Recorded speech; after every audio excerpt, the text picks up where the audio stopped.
What's up, guys? Welcome to the Accelerated 5-minute training. So today we're going to be going over market profile. So this is something that's huge. It was a game changer for me, and I contributed a lot to my success and the transition from going from unprofitable to more consistently profitable and then beyond from that. But if this isn't something that you're using, I highly recommend you at least take a look at it. It has a massive value. It's actually focused on value. And so that's what we're going to be discussing today. So what is market profile? So market profile is technically in Sierra chart that I use, it's an indicator. And so what this is called a TPO profile. So it's a time price opportunity is what that stands for. And that's because it breaks down essentially three things. And that would be time, price, and opportunity, right? So when we look at it, all right, so this guy here, right, this actually represents 1 week's worth of time. I don't have it. Let's see if I can bring that down a little bit. There we go. All right, so this represents a weekly time frame, right? So this is the oil chart. So we've been going over the oil and that trend, right? So this is the last week's market profile, TPO profile. So when we look at that, we can break this down, okay? And we can see price action within, gosh, I'm all jacked up today. Can't reach those things. Okay, all right, so anyway, sorry about that. Got my screen recording is like in the way of what I'm trying to do here. So let's back this up a little bit, right? So we saw price extending higher, right? We were expecting maybe a potential breakdown of that. We saw the breakdown, right? Broke the higher momentum trend, came back down into more of this value area here, right? This price consolidation where there's a lot of buyers and sellers, right? High volume area. And then, so we expected a price reversal out of there. So, and then that's what we got. So, but what we see is that price is reversing back down to the downside. So, which is okay, right? Doesn't necessarily signify anything major, right? This was a pretty vertical move. So as I explained, anything that's vertical, like the reversion of the mean, it's going to bounce back. It's like a rubber band, right? That's the way the volatility works. Overshoots the upside, overshoots the downside. The things that are kind of slower and more boring, those are the ones that are sustainable, right? So anyways, so now let's look at the, so now we see price move down, up, and then back down to this area, and now we're getting this move upwards. So let's see if we can dissect that a little bit. All right, so we're going to go back to the weekly chart here. Okay, and we see this was the move down, right? We see that volume and the value accumulated in this area here. All right, this is your value area. And then in the point of control, which is essentially where the most time was spent trading during that week, which oftentimes results in having the most volume traded there as well. There's a volume profile and a market profile. Market profile, again, having more to do with time. But time and volume kind of go hand in hand, right? So the longest and the highest time period that it was traded in was in this area here, around 140, a little over 140, right?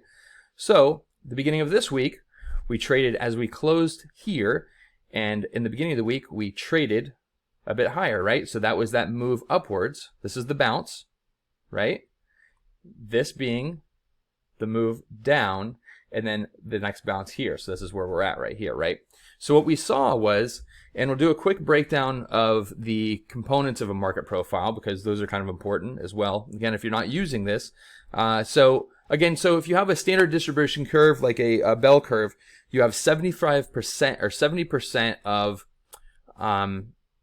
whatever you are tracking, right? So in this case, it's 70% of time was spent in the value area. And then you have the extended, which is essentially the tails of the profile or the area that's out of value. So you have value within the two blue lines, and then you have out of value or not in value outside of that, right?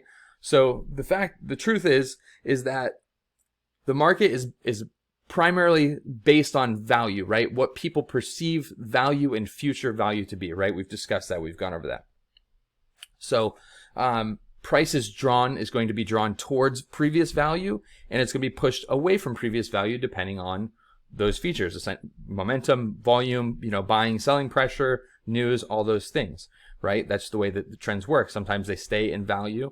They usually move towards value, can consolidate in value, and then can eject out of value, moving away and then reverting back towards value as the trend progresses. And that's where we get these moves up and down, right? So what this is this is the value area high. So this is the value area high, the value area low, and then we have the point of control, which I already explained. And essentially, it's just, there's nothing magical here. There's no voodoo, nothing going on. This is just the way that it's laid out. And so what these are, they create areas for us to watch. And they are what I consider to be kind of anchors. Okay, if you have something to reference when you are framing in price, no different than like a support or resistance level, right, that we put on the chart based on price action. What happens is these actually create kind of underlying support and resistance levels, along with the fact that they oftentimes coincide with those support and resistance levels as well. You'll see them on the chart, although they're not going to line up exactly, right? And then things like the value area high and low create additional support and resistance levels that we can see and utilize in our trading that are not going to be on a regular chart, right? So this is kind of like the under the surface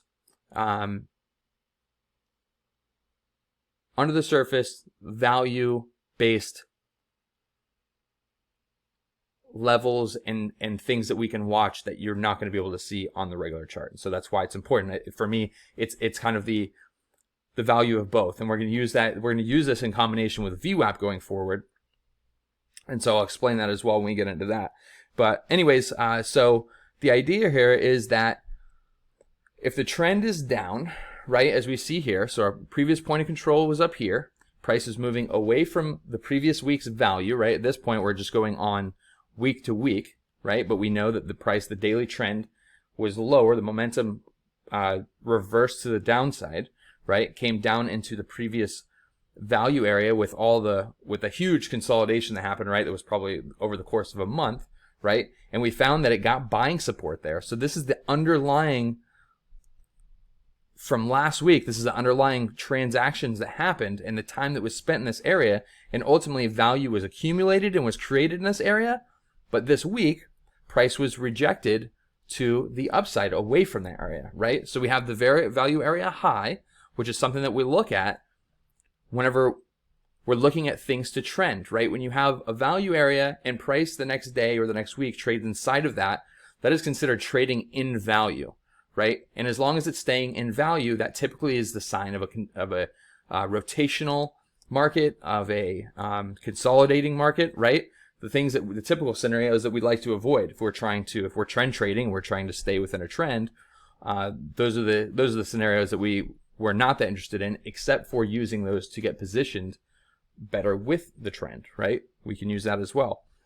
So anyways, so what I would want to see if we wanted to see the trend continue to the downside would be price breaking down from here, finding resistance at the value area high, coming back down and testing the point of control or the value area low, since it's so close, maybe coming up and testing one of these nodes. These are kind of like, again, underlying resistance levels if price was down here, and then being rejected to the downside, and then finding price exploration down below that. So what we have is essentially the opposite, right? It came up, it tested the value area high, which is this would be our weekly resistance level, underlying resistance level. We see that it tried breaking back down and was quickly reversed back to the upside, and then price continued trading higher. So as you're trading through this part of the week here, this is a part where you would say, okay, you're either getting positioned depending on your thesis, right, and where you think it's going. You are either getting positioned for a move back to the downside, or you are saying, okay, like we were anticipating, that this is price continuing to the upside, and that the daily uptrend will continue in the same direction as the weekly trend, right? So anyhow, you can kind of see how momentum is still visible on here. You can actually trade from just this In my opinion, there's a combination of using the price action, the VWAP, and market profile, which essentially are the big three for me to be able to shape the context and understand exactly what the market is trying to do. And but from here, you can see that you can almost draw the trend lines through here, right? As price came down, tested these levels, which rejected higher. Price actually came up here and tested this previous week's value area low, and then was rejected to the downside, right? So as we move up past the previous profile, then we're going to look further to the left. This is no different than looking at the regular charts and the price within them and the support and resistance levels to see where our future problem issues or buying or selling or profit taking areas are going to come into play, right? So this is a sign where we would want to see price break through here and then essentially hang out up here and digest it and head back up towards the point of control from that week. It was rejected lower. So even though we're seeing strength to the upside here, overall we're kind of seeing some weakness, right? So now the question is, as price was essentially reversed back down to the downside, so what can we expect, right? Prices move back down to the downside. So what would our targets be, right? Targets would be the value area high first, right? Any of these potential nodes, low volume or high volume, right? Ultimately, the point of control and the value area low for this week, right? So we're on Friday. So it looks like this day is going to end up closing. It looks like it's going to close in value, which is kind of bearish, right? This isn't what we would want to see. If we were anticipating a move to the upside, we would definitely want to see more strength. And so it's not really a good way to be if you, positioning wise, if we had bought around here, lots of crazy things could happen over the weekend, right? Especially with the war in Ukraine and everything else going on, you could have these crazy price movements, right? And not necessarily in your favor, right? So this is not a place where I would be super excited about holding over the weekend. But so far we do have almost a test of the point of control. It wasn't actually able to make it there, which is a sign of strength. The bulls were able to defend it, come back up, and now we're seeing momentum move back to the upside. You can see kind of this downtrend here, right? Which is, we can pop over here to our 30-minute chart, right? Where it broke this downtrend, and now price is moving back up to the upside, okay? So we'll end on that, because that already went 12 minutes, and I feel like I just barely scratched the surface on that. But anyway, again, hopefully you got some value. I know this was a little bit different. I'll probably put this up as a regular style training, not necessarily just the accelerated 5-minute, because this one was a little bit different. And because we went into depth, talked about value, talked about trends, talked about market profile was the central theme, so all kinds of stuff. So anyways, so we're back to oil next week. We'll see what happens, whether it just kind of opens where it's at or if it pops higher or lower, and then we can read things from there and we can start to anticipate it. All right, well, you guys have a good day, have a good weekend, and we'll catch you guys on Monday.